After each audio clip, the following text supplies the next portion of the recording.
Today marks the 40th anniversary since the eruption of the Brixton Uprisings, so-called Brixton Riots, 10th of April 1981. One of the biggest uprisings of the black community in the UK, the spirit of which still reverberates to this day.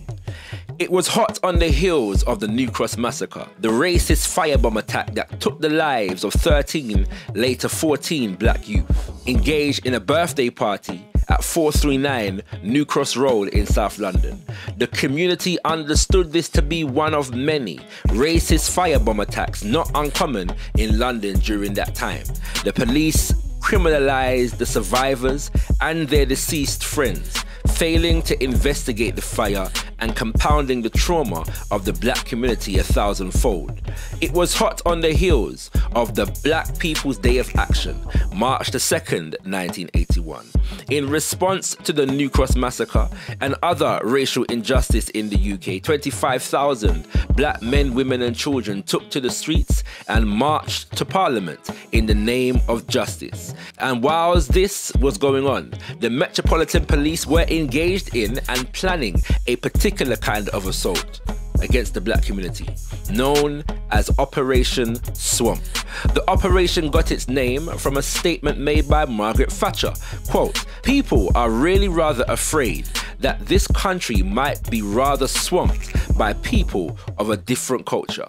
Unquote. Operation Swamp was just an intensification of the sus laws that gave police power to brutalize and arrest, if they chose, members of the African community in the UK who were simply suspected of the intent to commit a crime. Police were known to be brutal, racist and willing to plant evidence where they found none, corrupt to the core. So, the police swamped on Brixton, plain clothes, 1,000 stops in the space of 5 days, very few arrests, but many public beatdowns and private ones in the back of police vans. By the 6th day, the black community had simply had enough and fought back. The police response to the stabbing of a man by the name of Michael Bradley sparked it. The community perceived the police to be arresting him rather than providing him care. They say over 5,000 people took part. Reports suggest 279 police were injured, far less members of the public. Black youth squared up against the police, causing them to have to retreat. For the next 2 days, they brought London to a standstill, defending themselves against police attack and winning. Brixton sparked more uprisings all over the country.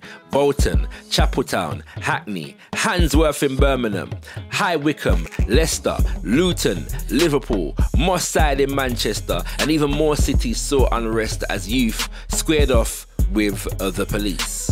The state response was the Scarman Report, released in November 1981. Lord Scarman was charged with the responsibility to, quote, "inquire urgently into the serious disorder in Brixton on the 10th to the 12th of April 1981, and to report with the power to make recommendations." Interestingly, this report denied the existence of institutional racism, while acknowledging, quote, "all the evidence I have received suggests that racialism and discrimination against black people, often hidden, sometimes unconscious, remain a major source of social tension and conflict." Unquote. It also went on to say the allegation that the police are the oppressive arm of a racist state not only display a complete ignorance of the constitutional arrangement of controlling the police, it is an injustice to the senior officers of the force. Unquote.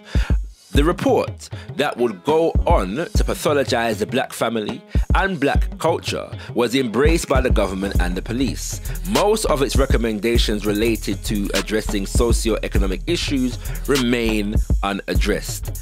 But there are many who suggest that the election of Diane Abbott, Bernie Grant and Paul Boateng, the first black MPs to Parliament just a few years later, would never have happened had it not been for black youth in the street willing to do battle with the long arm of the unjust law.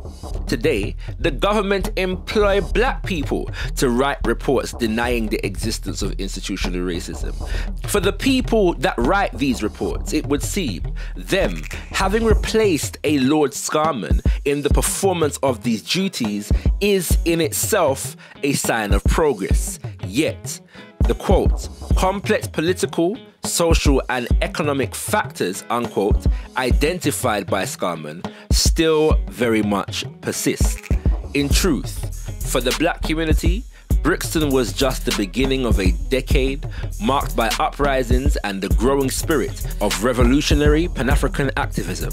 This decade, the 1980s, carries many lessons about the sojourn of the African community in the UK and our willingness to fight injustice.